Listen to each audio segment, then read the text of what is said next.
మిరపకాయ పసుపు రంగులో ఉండటాన్ని ఎక్కడైనా చూసారా? అక్కడ చూడండి. అనుష్క ఫోటో చూస్తున్నారా? ఒకసారి అనుష్క ఫోటో చూడండి. ఆ అనుష్క ఫోటోని ఇక్కడ రైతు ఎందుకు పెట్టాడో తెలుసా? ఆ రైతుతో మీకు మాట్లాడి చూపిస్తాను. ఈ పసుపు రంగు మిరపకాయ చూసి దిష్టి తగులుతుంది తన పొలానికని పెట్టేశాడు. కానీ ఈ రైతు చేసిన ప్రయోగం చాలామంది రైతులకి ఇన్స్పిరేషన్, ప్రోత్సాహకరం అనమాట. ఎందుకంటే ఈ రైతు పండించే పంటలో ఈ మిర్చికొచ్చే రంగేంటో తెలుసా? పసుపే, ఎల్లో. ఒక్కసారి నేను చూపిస్తాను చూడండి. ఎస్, ఇది మిరపకాయలు. సాధారణంగా గ్రీన్ అయిపోయిన తర్వాత మిరప నెక్స్ట్ రంగు వచ్చేసి ఎరుపు ఉంటుంది. కానీ ఇక్కడ మిరపకాయ చూడండి పసుపు రంగులోకి వచ్చేసింది. నిజానికి ఈ ఎల్లో కలర్ మిర్చికి మార్కెట్లో మంచి డిమాండ్ ఉంది. కాశ్మీరీ రకం అంటారు. సాధారణంగా ఇవి కాస్ట్లీ రెస్టారెంట్స్లో కాస్ట్లీ ఫుడ్స్ ఉంటాయి కదా, వాటిలలో వాడతారు.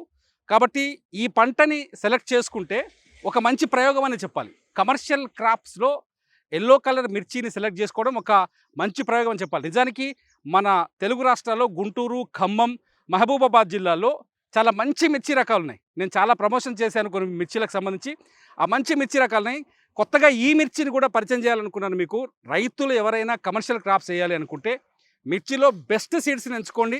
ఇట్లాగే ఈ ఎల్లో కలర్ మిర్చి అట్లా డిఫరెంట్ మిర్చీలు ఎంచుకుంటే ఖచ్చితంగా మీ ఆదాయం పెరుగుతుంది. మార్కెట్లో ప్రస్తుతం ఉన్న ధర ప్రకారం 40 నుంచి ఒక క్వింటాలు 50,000 రూపాయలు ఉందని ఈ ఎల్లో కలర్ మిర్చికి అని చెప్తున్నారు. మామూలు మిర్చి కూడా ఈసారి ధర చాలా బాగుంది. కానీ ఈ ఎల్లో రంగులో ఉండే, పసుపు రంగులో ఉండే మిర్చికి కూడా మంచి ధర పలుకుతుందని చెప్తున్నారు. ఈ రైతు అయితే ప్రయోగం చేశారు. అసలు ఆ రైతు మాటల్లో అసలు ఎల్లో కలర్ మిర్చి గురించి ఏం చెప్తారో విందాం. ఒకసారి ఆ రైతుతో మాట్లాడదాం. పల్నాడు జిల్లా దాచేపల్లి మండలం దాచేపల్లికి సమీపంలో ఉన్న ఈ పంట పొలానికి సంబంధించిన రైతు పేరు అచ్చాల నాగేశ్వరరావు. నాతో పాటే ఉన్నారు నాగేశ్వరరావు. మంచి చెల్లా వేసుకొని మనిషి జబర్దస్త్గా కనపడతాడు. సూపర్ ఉంది నాగేశ్వరరావు గారు. మీరు అసలు ఈ పసుపు రంగు మిర్చి సంగతి మీకు ఎవరు చెప్పారు? అసలు ఈ పంట వేయాలని ఆలోచన ఎందుకు వచ్చింది? గతం 4 ఏళ్ల నుంచి చేస్తూనే ఉన్నారండి. ఓకే. వేస్తుంటే ఈ రేటు పడిపోయినాయి. ఓకే. ఈ సంవత్సరం ఎవరు వేయట్లేదు. దాని మీద నిశ్రద్ధ కలిగింది. మనం కూడా వేద్దాము. వేస్తే ఈ సంవత్సరం రేటు కలుగుతుందేమని వేసాము. దేవుడి దయ వల్ల రేటు ఉందండి దానికి. మంచి ధర ఉందా? మంచి ధరే ఉంది. 40,000 దాకా ఉంది. అంటే ఇది ఎక్కడ మన మార్కెట్లో ఇక్కడే కొంటారా? పిడుగురాళ్ళలో తెచ్చామనండి విత్తనాలు. పిడుగురాళ్ళు తెచ్చావా? అంటే గతంలో వేసిన వాళ్ళకి నష్టం వచ్చిందా, లాభం వచ్చిందా? గతంలో ఫస్ట్ వేసిన వాళ్ళకి లాభాలు వచ్చినాయి. తర్వాత రేటు పడిపోయింది. ఎల్లో కలర్ మిర్చి నిజంగా ఆకట్టుకుంటుంది. ఈ రైతు నిజంగా ఇన్స్పిరేషన్ అనమాట. ఆయన ఒక ప్రయోగం చేశాడు. అంటే గతంలో ఈ పంటని కొంతమంది రైతులు వేశారట ఏరియాలో, దాచేపల్లిలో.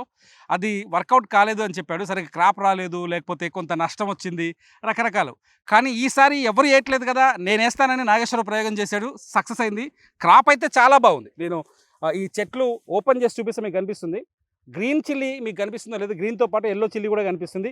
నాగేశ్వరరావు గారు, ఇది ఎన్ని కిత్తాలు వస్తుంది, ఎన్ని దఫాలు వస్తుంది? 3 కోతలు దిగుద్దండి. 3 కోతలు దిగుతుంది. 3 కోతలు దిగుతుంది. 3 కోతలు దిగుతుందా? 3 కోతలు వస్తుందంట. అంటే మామూలు మిర్చితో పోటీ పడుతుంది ఎల్లో మిర్చి కూడా. చూద్దాం, ఎల్లో మిర్చి కూడా ఇక్కడ రైతులకు బాగా నస్తుందేమో. దిష్టి తగులుతుందని చెప్పేసి అందమైన అనుష్క ఫోటో పెట్టాడు. కానీ ఆయన పొలం వైపు అందరి దృష్టిని లాగుతుంది కూడా అదే ఫోటో. సో ఇంట్రెస్టింగ్ ఉన్న ఈ స్టోరీ మీకు నచ్చితే ఖచ్చితంగా లైక్ చేయండి. చాలా మంది రైతులకు ఇన్స్పైరింగ్గా ఉన్న ఈ స్టోరీని షేర్ కూడా చేయండి. చూస్తూనే ఉండండి సుమన్ టీవీ.